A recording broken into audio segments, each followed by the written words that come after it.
রাদিয়াল্লাহু আনহার দাস মাইসারার কথাবার্তা থেকে রাসূল সাল্লাল্লাহু আলাইহি সাল্লামের নিষ্ঠভাষিতা, সত্যবাদিতা, উন্নত চিন্তাভাবনা, আমানত হেফাজত করার ব্যাপারে একাগ্রতা ইত্যাদি বিষয় অবগত হওয়ার পর রাসূল সাল্লাল্লাহু আলাইহি সাল্লামের প্রতি তার শ্রদ্ধাবোধ ক্রমে বৃদ্ধিপ্রাপ্ত হতে থাকে এবং তাকে পতি হিসেবে পাওয়ার একটা গোপন বাসনা ক্রমে খাদিজা রাদিয়াল্লাহু আনহার মনে দানা বেঁধে উঠতে থাকে। এর পূর্বে বড় বড় সর্দার, নেতা ও প্রধানগণ অনেকেই তার নিকট বিয়ের প্রস্তাব পাঠান, কিন্তু তিনি কোনোটি মঞ্জুর করেননি। অথচ রাসূল সাল্লাল্লাহু আলাইহি সাল্লামকে স্বামী রূপে পাওয়ার জন্য তিনি যার পরনায় ব্যাকুল হয়ে উঠলেন। তিনি নিজ অন্তরের গোপন বাসনা ও ব্যাকুলতার কথা তার বান্ধবী নাফিসা বিনতে মুনাব্বিহ এর নিকট ব্যক্ত করলেন এবং বিষয়টি নিয়ে রাসূল সাল্লাল্লাহু আলাইহি সাল্লামের সঙ্গে আলোচনা করার জন্য তাকে অনুরোধ জানালেন।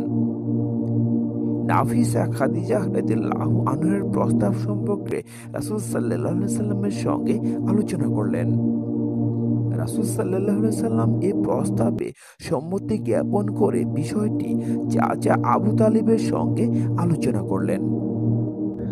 রাসূল সাল্লাল্লাহু আলাইহি সাল্লাম এবং খাদিজা রাদিয়াল্লাহু আনহার মধ্যে শুভ বিবাহ পর্ব অনুষ্ঠিত হয় শাম দেশ থেকে প্রত্যাবর্তনের 2 মাস পর। তিনি সহধর্মিণী খাদিজাকে মোহরানা স্বরূপ 20টি উট প্রদান করেন। ওই সময় খাদিজা রাদিয়াল্লাহু আনহার বয়স হয়েছিল 40 বছর। বংশমর্যাদা, সহায় সম্পদ, বুদ্ধিমত্তা ইত্যাদি সকল ক্ষেত্রে তিনি ছিলেন সমাজের মধ্যে শীর্ষস্থানীয়া। তিনি ছিলেন উত্তম চরিত্রের এক অনুপমা মহিলা এবং নবী করিম সাল্লাল্লাহু আলাইহি সাল্লামের প্রথমা সহধর্মিণী। তার জীবদ্দশায় তিনি আর কোনো মহিলাকে বিবাহ করেন নাই। রাসূল সাল্লাল্লাহু আলাইহি সাল্লামের সন্তানদের মধ্যে ইব্রাহিম ব্যতীত অন্যান্য সকলেই ছিলেন খাদিজা রাদিয়াল্লাহু আনহার গর্ভজাত সন্তান।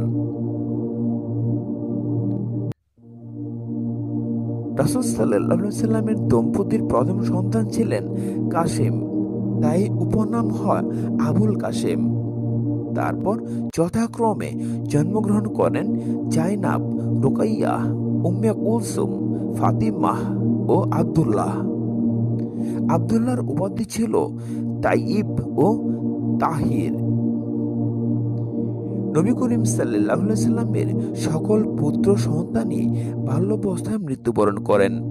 তবে কন্যাদের মধ্যে সকলেই ইসলামের যুগ পেয়েছেন, মুসলিম হয়েছেন এবং মুহাজিরের মর্যাদা লাভ করেছেন।